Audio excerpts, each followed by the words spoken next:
Hello everyone. Last video में हमने exercise 1.3 का फर्स्ट पार्ट किया था और आज की वीडियो में हम सेकंड और थर्ड पार्ट देखेंगे। ठीक है, बेसिकली मैं आपको एग्जांपल्स करवाऊंगा थर्ड और सेकंड और थर्ड सम की, और जो सम है वो आपको खुद ट्राई करके देखने होंगे। और लास्ट वीडियो में मैंने आपको होमवर्क भी दिया था, उम्मीद करता हूँ आप लोगों ने कर लिया होगा, जिसमें आपको √2, √3 एंड √7 को इर्रेशनल प्रूव करना था। ठीक है, तो आज हम सेकंड पार्ट करेंगे। शो दैट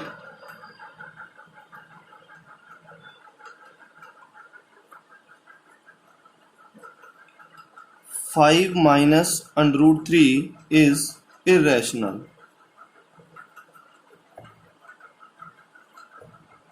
ठीक है, so we have to prove 5 minus √3 is irrational. तो इससे पहले हम थोड़ी सी थ्योरी देखेंगे जो हम 9th क्लास में की थी हमने। उसमें हमने क्या देखा था, प्रॉपर्टीज ऑफ इर्रेशनल नंबर्स देखी थी। ठीक है, properties of irrational and rational number. पहले हम इर्रेशनल और रैशनल नंबर की देखेंगे।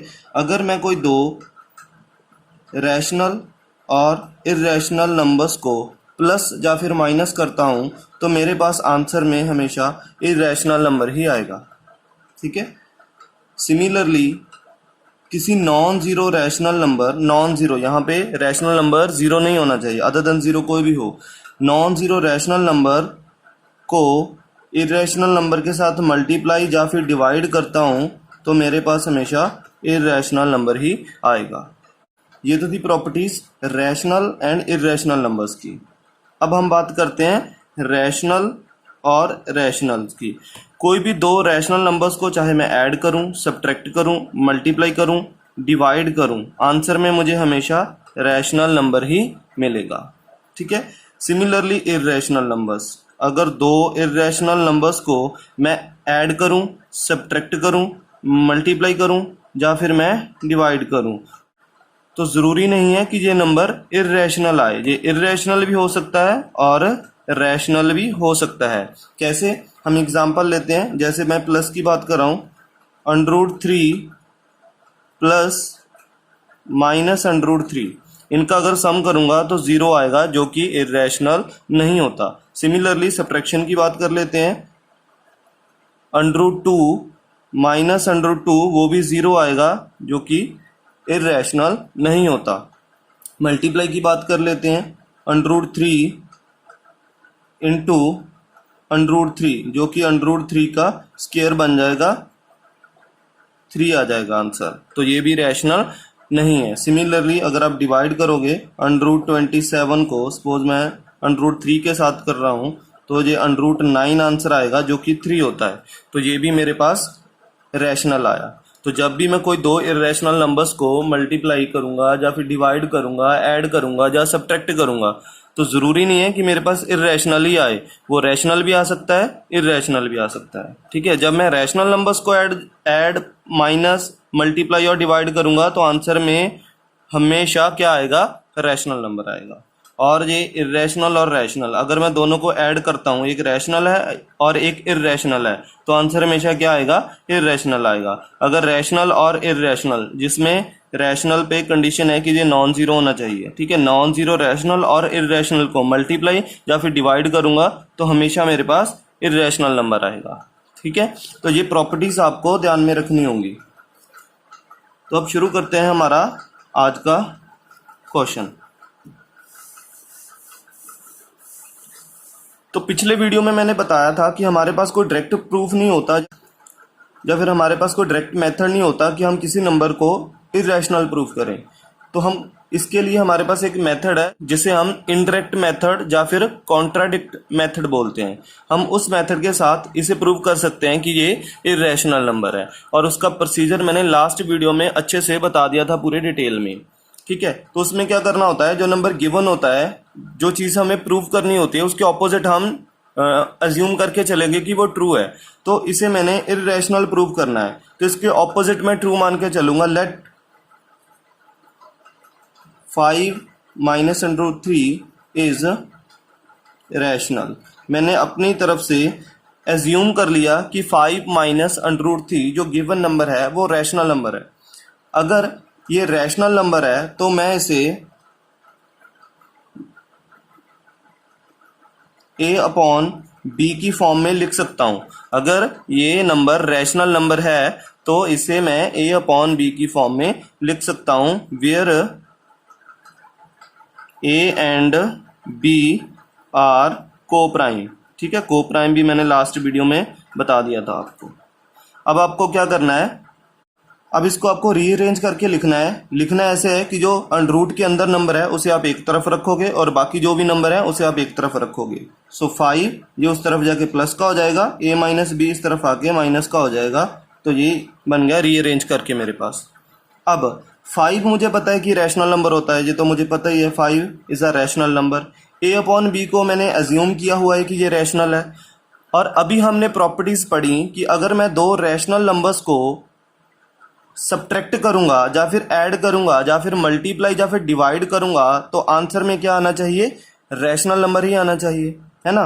तो अब देखो 5 रैशनल है, a अपॉन बी भी रैशनल है। अगर दोनों को मैं माइनस करता हूं तो ये भी क्या होना चाहिए, रैशनल होना चाहिए। बट हमें पता है कि √3 क्या है, ये तो इर्रेशनल नंबर है, क्योंकि हमने फर्स्ट क्वेश्चन में ये प्रूव कर दिया √3, √5, √7, √3 ये सारे इर्रेशनल नंबर हैं। तो ये तो कॉन्ट्राडिक्शन होगी हमारी अजम्पशन की जो हमने एज्यूम किया था। ठीक है, ये क्यों आई, क्योंकि a अपॉन बी रैशनल नहीं है। ये इर्रेशनल कब आता है, जब हम रैशनल माइनस इर्रेशनल करेंगे तभी ये रैशनल इर्रेशनल आएगा ना। तो a अपॉन बी क्या था, a अपॉन बी वो सारा नंबर था जो मुझे प्रूव करना था। ठीक है, it means a upon B rational नहीं है। तो हम यहाँ पे लिखेंगे both 5 and a upon b are rational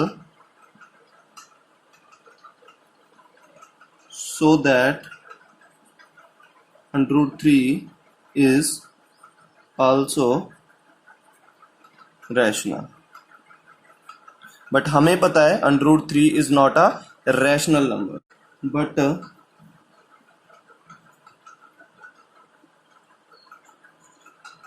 this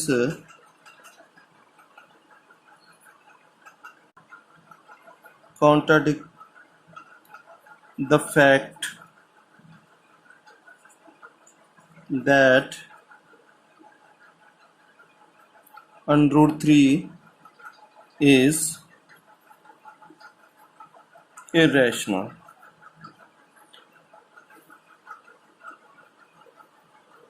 This contradiction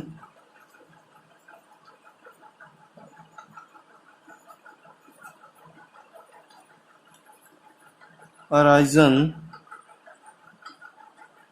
because of our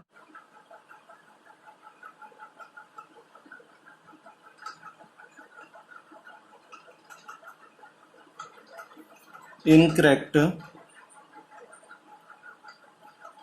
assumption that 5 minus √3 is rational। तो अगर ये नंबर रैशनल नहीं है तो ऑटोमेटिकली ये क्या हो जाएगा, इरेशनल नंबर हो जाएगा। क्योंकि हमें पता है जो नंबर रैशनल नहीं होते वो सारे नंबर कौन से होते हैं, इरेशनल होते हैं। सो वी conclude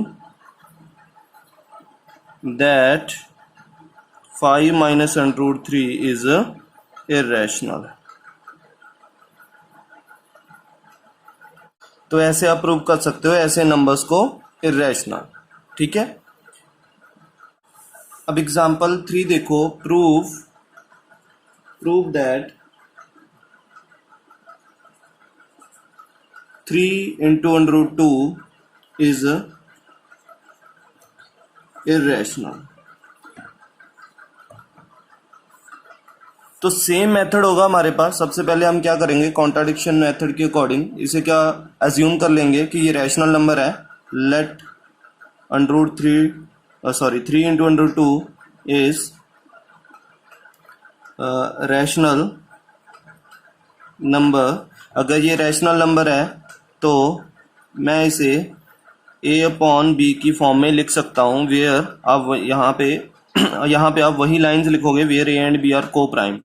ठीक है, अब आप इसे रीअरेंज करके लिखोगे। उसमें क्या करना होगा आपको, जो अंडरूट के अंदर नंबर हैं उन्हें आप एक तरफ रखोगे और जो विदाउट अंडरूट हैं उन्हें आप एक साइड पे रखोगे। सो 2 3 यहाँ पे मल्टीप्लाई में है तो उस तरफ जाके ये क्या हो जाएगा, डिवाइड में हो जाएगा, 1/3 हम लिख सकते हैं। ठीक है, अब हमने फिर वही प्रॉपर्टीज रिवाइज करनी है। ये a अपॉन बी क्या है, रैशनल नंबर है जो हमने एज्यूम किया हुआ है यहाँ पे। ठीक है, a upon b is a rational. 1/3 हमें पता ही है कि ये रैशनल होता है। जब दो रैशनल नंबर्स की प्रोडक्ट करूंगा तो आंसर क्या आना चाहिए, मैंने बताया था दो रैशनल नंबर्स को जब भी ऐड करोगे, सब्ट्रैक्ट करोगे, मल्टीप्लाई करोगे और या फिर डिवाइड करोगे तो आंसर में हमेशा आपको क्या मिलेगा, रैशनल नंबर मिलेगा। बट √2 आ रहा है, इन दोनों की प्रोडक्ट करके यहाँ पे √2 आ रहा है। इट मीन्स दोनों में से कोई एक इर्रेशनल होगा, है ना, क्योंकि हमने देखा था non zero rational number into irrational number की प्रोडक्ट इर्रेशनल आती है। तो यहाँ पे 1/3 तो रैशनल है, इसका तो हमें श्योर है। 1 तो इर्रेशनल कौन सा हुआ, a अपॉन बी ही इर्रेशनल होगा। ठीक है, जो हमने क्या माना हुआ था, रैशनल माना हुआ था, एज्यूम किया हुआ था कि ये रैशनल है। तो हमारी अजम्पशन क्या है, रॉन्ग है, ये रैशनल नहीं है। तो ये कौन सा होगा, इर्रेशनल होगा। वही लाइंस जो मैंने आपको लास्ट 2 सम्स में लिखवाई हैं आप नीचे लिखोगे, both a upon b and 1/3 are rational numbers, so √2 is also rational number, but this contradict the fact that √2 is irrational.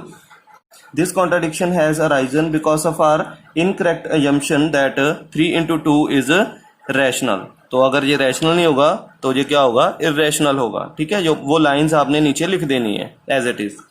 अब आपको क्या करना है, जो 1.3 के सेकंड और थर्ड पार्ट है वो आपने खुद ट्राई करके देखने। अगर कोई प्रॉब्लम आएगी तो मुझे कमेंट सेक्शन में बता देना कमेंट करके। इसी के साथ हमारी 1.3 एक्सरसाइज है वो कंप्लीट हो चुकी है। अब नेक्स्ट वीडियो में हम 1.4 एक्सरसाइज शुरू करेंगे। ठीक है, अगर वीडियो अच्छी लगी हो तो आप शेयर कर सकते हो इसे अपने फ्रेंड्स के साथ, और अगर अभी तक चैनल सब्सक्राइब नहीं किया आपने तो चैनल को सब्सक्राइब कर लीजिए और बेल का आइकन प्रेस कर लीजिए ताकि हर एक नई वीडियो की नोटिफिकेशन आपके तक पहुंचती रहे।